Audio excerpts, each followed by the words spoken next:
Hey everyone, welcome back. It is Lucid. We're hopping back into another episode with Sceleria, the human run Nation of the Undead. And if you recall, we had been in a bit of a dormant stage as we were getting key infrastructure up to prepare for a war. We had convinced Agartha it was not smart to fight with us over the small lake, and we had also agreed something must be done about Yis and about Marignon. And hopefully Agartha and Abyssia are going to do something about Marignon, and hopefully I'm going to do something about Yis. So let's see what happens. Okay, so basically this is the move. We are going to be running in here and attacking. And you can see we're bringing a ton of stuff. What we are bringing is this guy who's my prophet, and he's got a Shambler skin armor, so he can do some fun stuff like Protection of the Sepulchre and Unholy Power. And we're bringing a lot of troops. We're bringing 80 times 1, 2, 3, 4, 5, 6, 7, 8, 9. So 80 times 9, that's like 750 troops, something like that.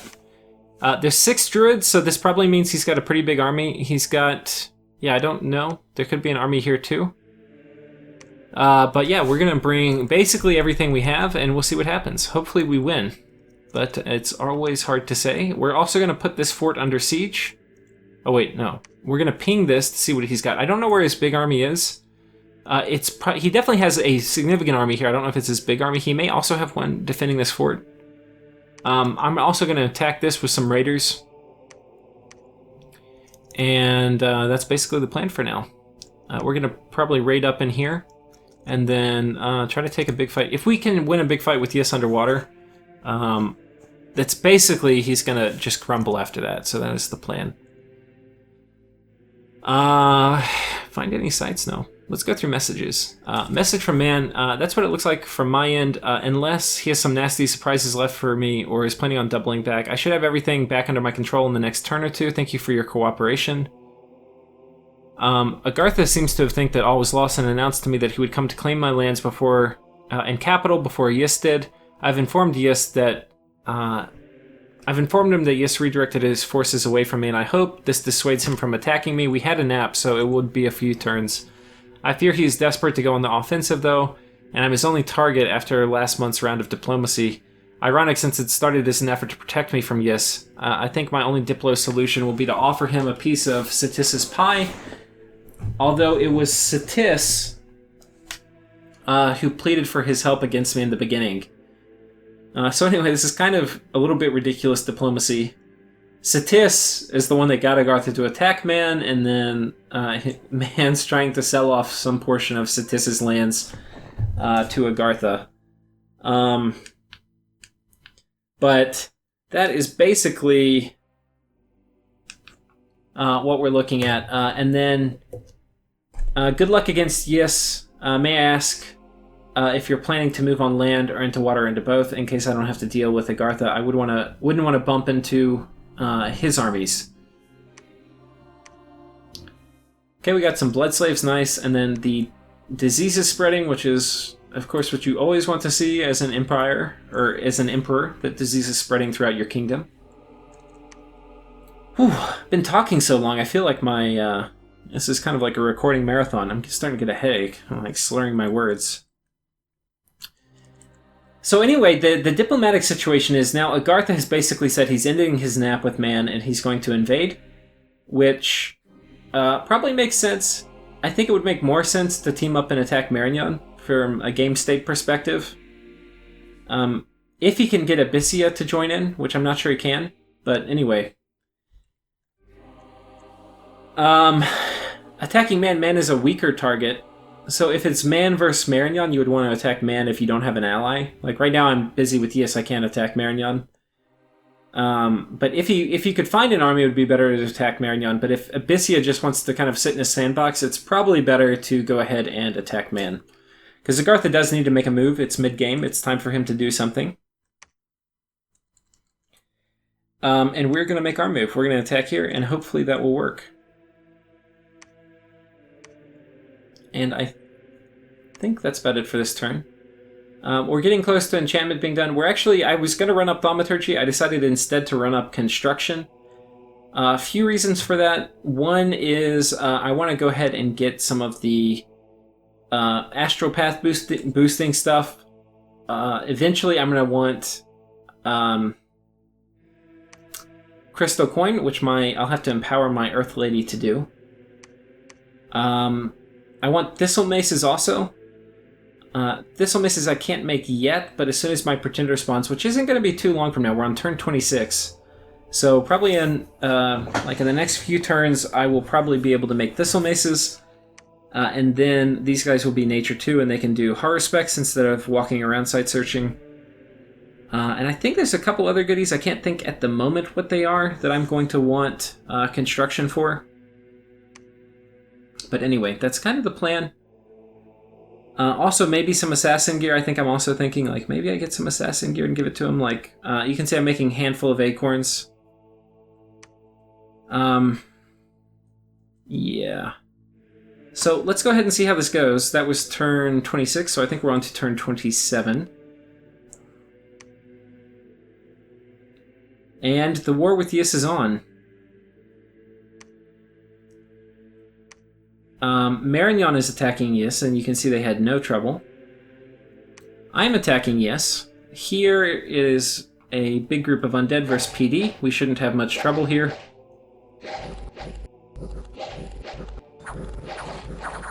And like that, we take that PD. Probably very few losses. 5, not bad.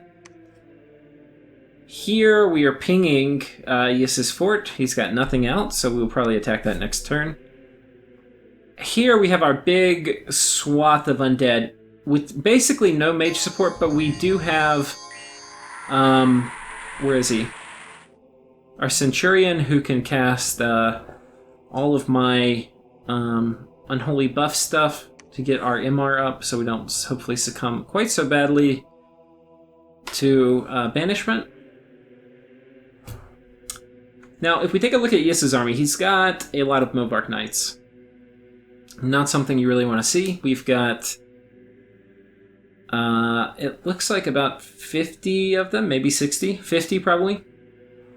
And they are all buffed up. I don't think we've taken an explicit look at his Bless yet. He's got Morale 1, Attack 2, Shock Resistance 10, Poison Resistance 10. The Shock Resistance is really good late game when you buff them with Army of whatever. And there's not a lot of air nations in this game per se, so it's not really a counter to them. It's more like you can buff it later without any fear of air stuff. He's got fire resistance also, which stacks with the fire resistance that they naturally have, so they're quite fire resistant. Poison resistance 10, that's mostly for Satis, who could drop foul vapors. Cold resistance 5, which is good if I want to put up Grip of Winter. And then defense +2, which is very good on Movarks. Reinvigoration +2, which is very good on them because they have some fatigue issues with their encumbrance. HP +2, which I'm sure you got that for other reasons. And then Blood Surge, which is going to help with reinvigoration also. So let's see. Oh, he's also got a lot of flame jellies here. These guys have fire shield. So they will kill a lot of skeletons before they die. And they also have a heat aura, which doesn't really matter so much, but this is going to allow them to kind of do a lot of damage before they die. Their flame sting tentacles are an area of effect attack. So it's basically going to do 17 damage to a whole square. They'll put kind of a lot of hurting on my undead. And then we can see a huge contingent of mages. He's bringing a bunch of these guys, a bunch of druids who are going to probably be spamming out banishment. They are communioned up, so who are the communion masters? Like, this guy's a communion master with a magic boost of 1. Not sure what he's going to be casting, but anyway. I've got a lot of troops, but he's got a lot of elite troops and mages. This is probably not going to go well for me. But as long as my Mound Kings don't die and I inflict some permanent damage to him, I'll be okay. Okay, he's also got Sea Trolls. I don't think I'd mentioned them, but they regenerate. And then you can see his knights running in, and they do a lot of damage. They do much less damage than they do on land, but they still do a lot. I'm going to speed it up.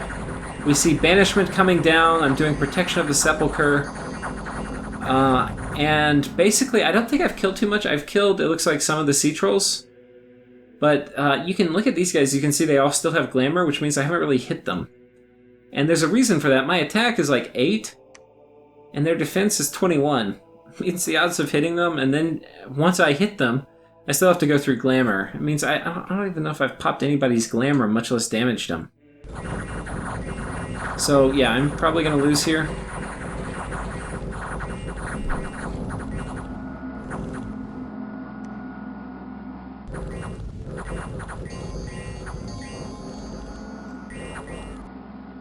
Okay, let's take a look at that. That's not really what we want to see. I lost 1 Mound King, 1 Centurion, 700 Undead, and he lost some PD, which will replenish, obviously, and 2 Sea Trolls. So you can't really ask for a much better trade. Oh, he brought his hero, too, Queen of the North. So Air 3, Fire 3. That's pretty damn cool. So anyway, my hoping that he would split his forces up did not really work. So if he's going to Deathball, we will counter that by raiding. Right now we're going to ping real quick. We don't really have enough undead. We're going to ping, we're going to ping. This army was successful, of course, so we're going to move some of the troops here on top of this fort. And depending on where he moves, we can probably take this. And then we're going to go ahead and move another raiding party up here. Yeah, so we're basically moving a ton of troops on top of this fort. We're going to be moving these guys up here. I think... Yeah, we're going to be moving a mage contingent here too, but not quite yet. Not quite yet. And all these guys are moving here too. So if you look at this, I'm putting like almost another 400 on top of this province, which should one turn crack it, but we'll see. Not building any forts here still. Don't feel comfortable with that. I'm feeling like this is probably going to raid me, but we're not sure. This is where Marignon's attacking, and basically Yis has told me he's not even going to try to defend Marignon. So this is all kind of part of his recipe to get me to not attack him, is so that we can prevent the control of Marignon, which he's just going to exacerbate by giving him free stuff. And I think that's about it. What's this guy doing? He's just hanging out? Probably should give him a job. For events, we have a good event. This is one of the plague events. You can get gold from it. Another good plague event. And then... what is this one? Oh, there's a false prophet somewhere, right here. So I need to patrol this province out.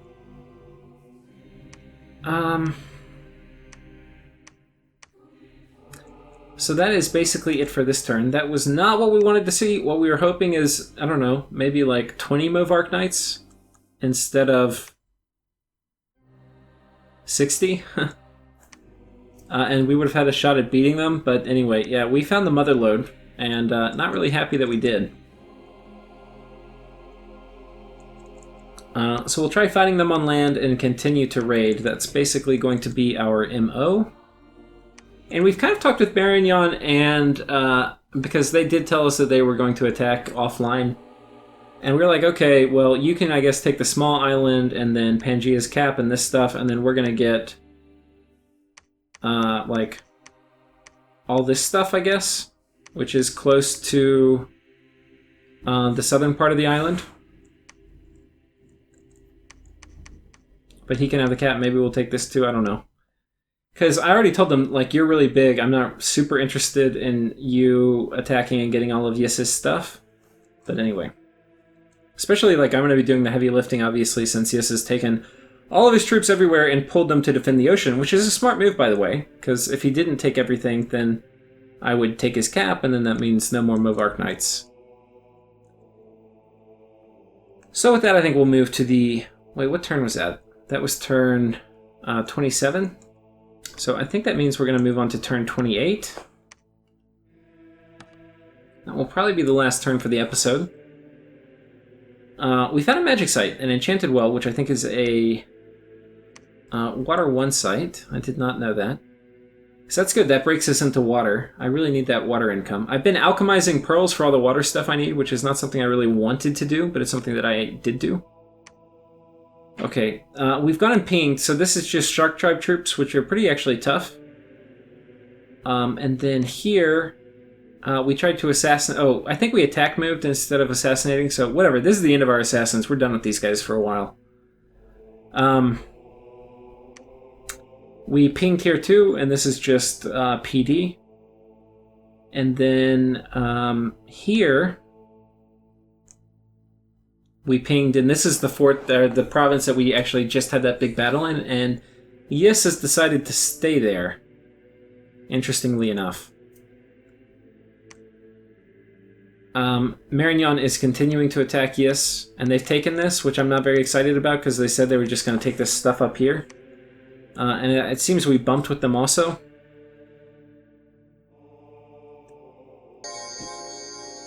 So here's a bunch of flagellants and these Knights of the Chalice, which are sacred units.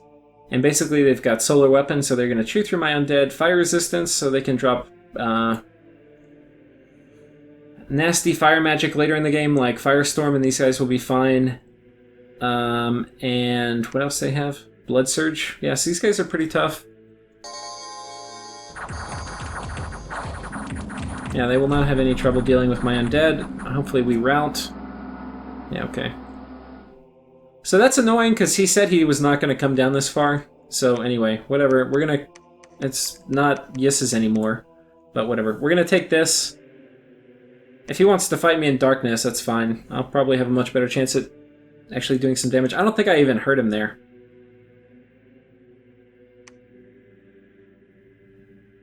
Oh, I killed some flagellants, so that's not bad. So basically we pinged... Okay, there's a battle here. We'll watch this. I don't think there's anything out here. I think it was just PD. Yeah. And true to form, we did one turn crack this. So we could try to storm it, but I was looking at it, and I think, yes, if he takes only his Movark Knights, may be able to move here in one turn. So instead what we're going to do is... I'm assuming he's got a fortress here. He's probably not going to patrol it. I'm going to actually just move a huge boatload of dudes on top. And then I'm going to move more troops in here to reinforce this. Oh, wait, no.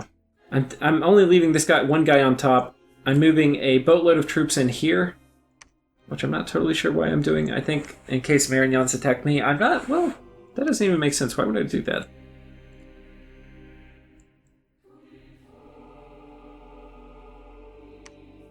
Yeah, I'm not sure, actually. I don't know why I'm moving a ton of troops right here. But anyway, I'm doing it. And we're moving a ton of troops on top. I'm not super excited about trying to storm the fort until I have Rigor Mortis up. Which I'm a turn or two away from. I'm 2 turns away from it. So basically we're going to sit around and research. And basically just raid. So we're going to be sending in this raiding party here, which is 3 Mound Fiends, or Mound Kings worth of stuff. We're going to be sending in a small raiding party here, and hopefully we can take this. This actually is, I think, Shark Tribe PD, so I may actually lose this, but we'll see.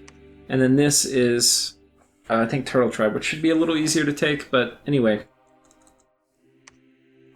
Yeah, I'm not even building a palisade here or anything. I'm not totally sure about that decision. We are going to go ahead and put a palisade up here. This is a bit risky, because this could potentially raid me before I get it up, but hopefully I'll be safe. We'll see.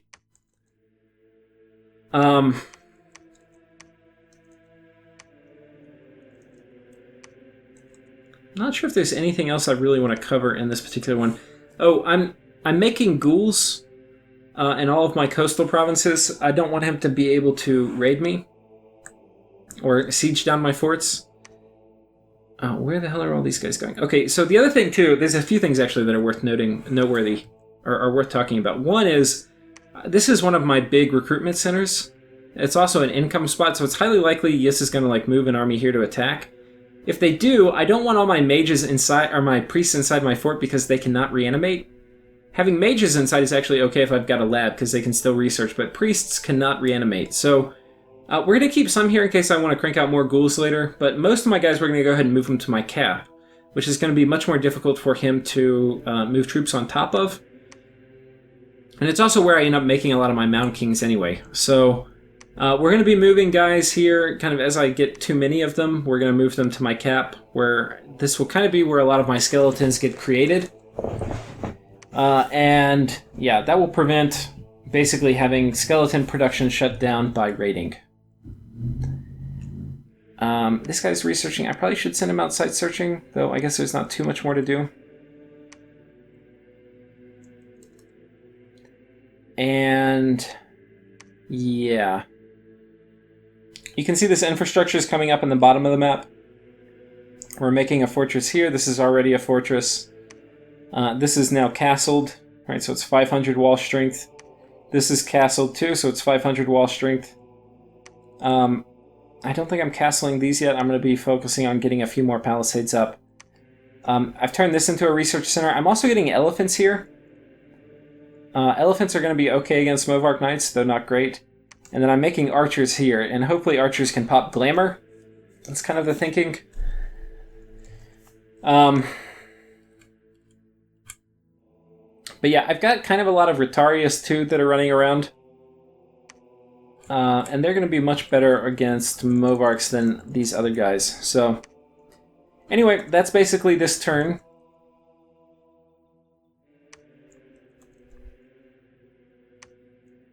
And I think that's the end of this episode. So basically we're raiding here and here. We're moving a big army on top of here, which hopefully does not fight them. But if it does, it's not a big deal. And yeah, we're going to basically just leave one guy on top. And oh, we're going to ping this with the Storm Castle. And I think he's going to do hold, retreat, yeah. So we're just going to see what he's got inside while we move our troops in other places. And I think that's it. Thank you guys for watching. Tune back in next time for an escalation in the war with Yis.